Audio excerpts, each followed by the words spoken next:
ഞാനെപ്പോഴും ചിന്തിക്കാറുണ്ട്, ഇവർ ഈ മലന്ന് കിടന്നിട്ട് കൈയും കാലിട്ട് അടിച്ചിട്ട് എന്താണ് ഇപ്പോൾ ഈ ആലോചിച്ച് കൂട്ടുന്നതെന്ന്. പക്ഷെ നല്ല രസമാണ് എന്തായാലും. ചിന്തകൾ എന്തൊക്കെയോ ഏതൊക്കെയോ വഴിക്ക് പോകുന്നുണ്ട്. ഇതൊക്കെ ആരൊക്കെയോ എന്നെ കാണാൻ വന്നിട്ടുണ്ട്. ഇവരൊക്കെ എന്നെ എടുത്തു കൊണ്ടുപോകുമോ? അതൊക്കെ ആയിരിക്കാം ചിലപ്പോൾ. ഇവരൊക്കെ വന്നിട്ട് എനിക്കൊന്നും തിന്നാൻ തരാത്തെ, അതൊന്നും ആയിരിക്കാം ചിന്തിക്കുന്നത്. എന്തായാലും നല്ല കാണാൻ നല്ല മൊഞ്ചുള്ള എൻ്റെ കുഞ്ഞുവാവേനെ കുറിച്ചുള്ള കുറച്ച് വിശേഷങ്ങൾ. ഇത് നമ്മുടെ ഏട്ടൻ്റെ സ്വന്തം മോള്, ഇത് നമ്മുടെ അനിയൻ്റെ സ്വന്തം മോള്. ഇത് രണ്ടും കൂടി കൂടിയാൽ ഇനിയിപ്പോൾ എന്താ രസം. ഒരാൾ വലുതാകുമ്പോഴേക്ക് അടുത്ത ആൾ വരുന്ന കുടുംബത്തിൽ എന്ത് രസമാണ്. അതും പെൺകുട്ടികൾ. വരട്ടെ വരട്ടെ, അടുത്ത ആൾക്കുള്ള വെയിറ്റിങ്ങിലാണ് ഞങ്ങൾ.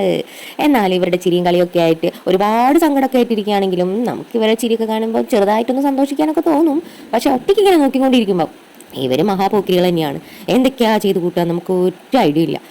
നിപ്പിനെ എന്തൊക്കെയോ ചെയ്ത് കൂട്ടും. ഏട്ടനും അനിയത്തും കൂടിയിട്ടില്ലേ അടി പറയേ വേണ്ട. പിന്നെ അവളെ ഒന്ന് ചൊറിഞ്ഞിക്കയിൽ കൊടുക്കാൻ വേണ്ടിയിട്ട് അവൻ ചെയ്ത് കൂട്ടുന്ന കുറച്ച് കാര്യങ്ങളാണ് കേട്ടോ നിങ്ങളിപ്പോൾ കണ്ടുകൊണ്ടിരിക്കുന്നത്. എന്തോ അവളെ കടിച്ച് തിന്നാൻ വരുന്ന മാതിരിയുള്ള മുഖഭാവമായിട്ട് നോക്കി നിൽക്കുകയാണ്. പക്ഷെ സംഭവം ഒന്നുമല്ല. ഒരു ചെറിയ തോർത്ത ഉടുപ്പിനുള്ളിൽ ഇട്ട് കൊടുത്ത് ആ ഉടുപ്പിനുള്ളിൽ എന്തോ കയറിയിരിക്കുന്നത് മാതിരിയുള്ള ഫീലും കണ്ട് അവിടെ മുഖം കണ്ടാൽ അറിയാലോ എന്തോ എന്നെ കടിക്കാൻ വന്നില്ല ഫീലായിട്ടാണ് നിൽക്കുന്നത്. പക്ഷെ കാണാൻ എന്ത് രസമാണ്. അത് കണ്ട് കുറച്ച് നേരം ഞാൻ അങ്ങ് ഇരുന്ന് എന്ത് രസമാണ്. എനിക്ക് ചിരിയാ വരുന്നത്. പക്ഷെ ഞാൻ ചിരിച്ചിട്ടുണ്ടെങ്കിൽ അവൾക്ക് കരച്ചിലാണ്. മുഖം തോന്നിയിട്ട് പാവം തോന്നി ഞാൻ അതങ്ങ് എടുത്തു കൊടുത്ത്.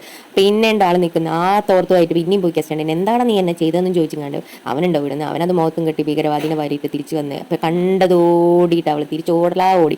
പിന്നെ പരാക്രമണം, കളി, കടി കടി കടിയോടെ കടി കടി കടി കടി. പിന്നെ എൻ്റെ അടുത്ത് അമ്മേൻ്റെ അടുത്ത് വന്നിട്ട് പരാതി പറയാണ്, അയ്യോ അടിയോടടി അടി അടി അടിയോടടി. പക്ഷെ അതും ഒരു രസം.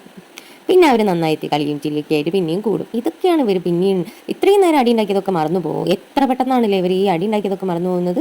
പിന്നെ നന്നായിട്ട് നല്ലപോലെ കമ്പനി അടിച്ച് പിന്നെയും കൂടിക്കൂടുകയാണ്. ഈ കുഞ്ഞു പ്രായത്തിൽ ഇവർക്ക് ഒന്നും ചിന്തിക്കേണ്ട. രാവിലെ ഉറങ്ങുക, രാത്രി എണീക്കുക, രാവിലെ വീണ്ടും ഉറങ്ങുക, രാത്രി വീണ്ടും എണീക്കുക, ഫുഡ് കഴിക്കുക, അപ്പിടുക, ഇതൊക്കെ തന്നെ വരെ മെയിൻ പരിപാടി. പക്ഷേ ഇനി വലുതായിട്ടുണ്ടെങ്കിൽ എന്തൊക്കെ അവർ അനുഭവിക്കാൻ കിടക്കുന്നുണ്ടെന്ന് ഇവർക്കറിയോ? എന്തോ ആലോചിച്ച് ഇങ്ങനെ കിടക്കും ഏത് നേരം. എന്തൊക്കെയാണ് ചെയ്തു വിട്ടുന്നതെന്ന് അവർക്ക് പോലും അറിയില്ല. പക്ഷേ ഓരോ ദിവസവും ഇങ്ങനെ തള്ളി നിൽക്കിക്കൊണ്ട് നിൽക്കും.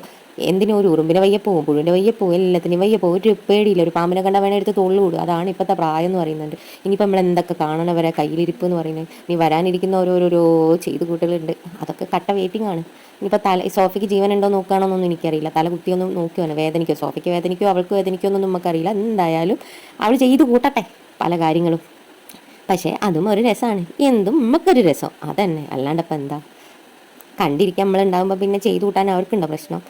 ഇനിയിപ്പം ബാക്കിയുള്ള കാര്യങ്ങളൊക്കെ എൻ്റെ അടുത്ത് നേരെ വന്ന് ചെയ്തു കൂട്ടാം. ദേഷ്യം പിടിച്ചിട്ടുണ്ടെങ്കിൽ പിന്നെ വന്ന് കടിയായി അടിയായി അടിയായി ഒടിയായി. അപ്പോൾ എന്നെ തീറ്റിക്കാൻ വേണ്ടിയിട്ട് ഒരു സ്പൂണും എടുത്ത് വന്നിക്കാം. എൻ്റെ വായിൽ കുത്തി നിറച്ചിട്ട് എൻ്റെ പല്ലൊക്കെ എടുത്തുകൊണ്ട് കൊണ്ടുപോലെ പരിപാടിയാണെന്ന് തോന്നുന്നുണ്ട്.